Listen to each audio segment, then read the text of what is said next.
One of my greatest sources of anxiety when flying with my 2.5-year-old son, even after 50 flights with him, was how to get him to sleep on the plane. For the longest time, I would pack his pacifiers, his blankie, his portable sound machine, books. I even made sure I downloaded Spotify playlists of lullaby music that had sometimes worked at home. I'd bring our baby carrier with us just in case I had to rock him to sleep in the airplane galley. Even though I know he's too heavy for me to do this comfortably anymore, I plan my flights around his naps and his bedtimes to give myself the greatest chances of him falling asleep. I practiced at home getting him to sleep on the go with sunlight and noise, but as he got older, turned 2, couldn't be a lap infant anymore, and got his own seat on the plane. What became clear to me on flights where I wanted him to fall asleep, needed him to fall asleep, was this. 1, yes, I do need to pack all of those items that I just mentioned to you. It is important to have these items, and I'll get back to the process of how exactly I get him to sleep on the flight in just a minute. But what is also crucially important these days, toddlers need their own bed or some kind of place for them to fall asleep and stay asleep on the plane. Because my lap or just the seat itself, his own seat, doesn't cut it anymore. Meaning we have to pack something, we have to bring something with us on the plane to create a comfortable space for him to sleep in. Or sleep ain't happening. So what does that look like? Speaking of sleep, Dory is skipping his nap. He has not slept today, so we are making a video together this afternoon.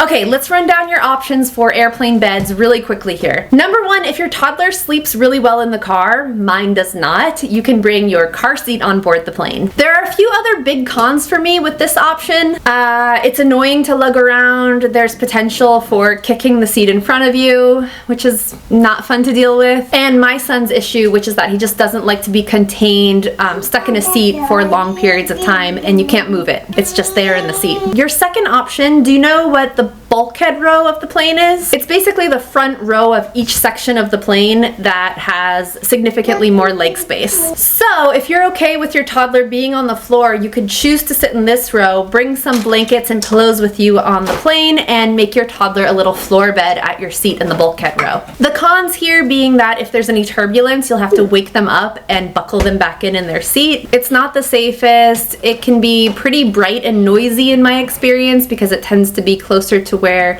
the flight attendants are preparing food and people are going to the bathroom. There's just a little bit more traffic in the bulkhead row. You can't keep your carry-on bags in front of you during takeoff and landing. You have to keep them in the overhead bin. And worst of all, on a lot of planes, the bulkhead row armrests do not go up, so they're kind of stuck in place, which means that your toddler can't lay on you, which is a big con for me right now. Finally, the option I like and that I've been using for the last 6 months is to bring your own toddler bed onto the airplane. We bought one of these and then improved on it, I would say, so I'm going to share with you how we've done that in just a sec here. There are all kinds of toddler beds on the market. Jet Kids bed boxes, Bubba boards, all kinds of air cot, hammock-like seat extenders. All of these pretty much do the same thing in different ways, which is to extend your toddler's airplane seat so that their feet are not hanging.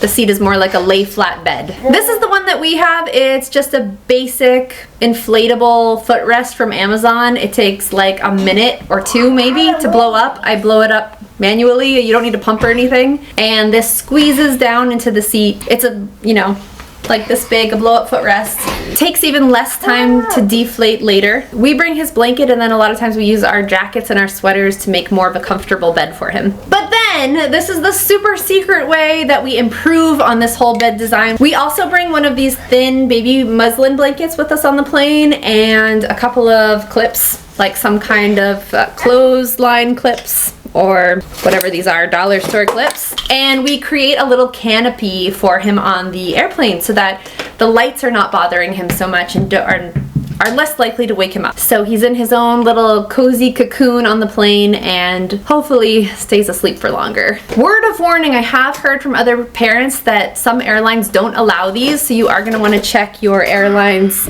website that you're traveling with to make sure they are allowed. They're probably most likely not allowed in the aisle seats because they block people in. It's a safety hazard. You're more likely to be able to use them in the window or the middle seat. So how do we get him to fall asleep in this weird travel travel bed airplane situation. I made a video all about this, like outlining all the details here, so make sure you check that out if you haven't already. But briefly here, what you want to do is wear them out completely at the airport. Don't let them sleep, don't let them nap while you're navigating the airport, if at all possible. Don't let them spend too much time in their stroller or their carrier. I like to start the whole thing off by letting him watch some kind of sleepy video, I call it. There's these sleepy videos on YouTube. I have no idea who makes them, but they put my son in a little bit of a trance and like a calm down mode. The next thing we do is we read books if we've brought them with us. We try to bring like paperback kids books, not the really heavy board books with us because they take up less space. If you don't want to travel with kids books at all, even better, you can tell each other stories. My son loves this. We stumbled upon this by accident when we were camping and couldn't bring books with us, and so we just told stories together. It's a lot of fun. Brush teeth, hair, put on pajamas, do all of your normal bedtime routine right there on the airplane. We usually put the canopy and the clips up after he's already fallen asleep, but if you feel like it's gonna help put them in the right mood, you can go ahead and do that before you put them to sleep. And essentially then we like snuggle my son to sleep. There's no real trick here. We do a lot of comforting him and reassuring him. Remember, they're in an uncomfortable, maybe possibly uncomfortable, possibly very unfamiliar environment, and you are their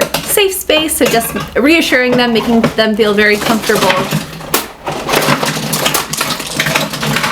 letting them know it's safe, they can fall asleep.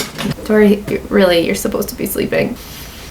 And then we cross our fingers and we hope for the best, knowing that no matter what happens, even if all hell breaks loose, it is not forever and you will never see these strangers on the airplane again.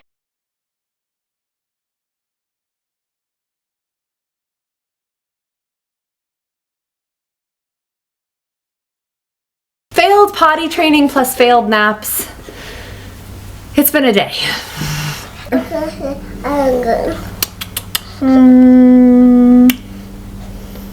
I love you.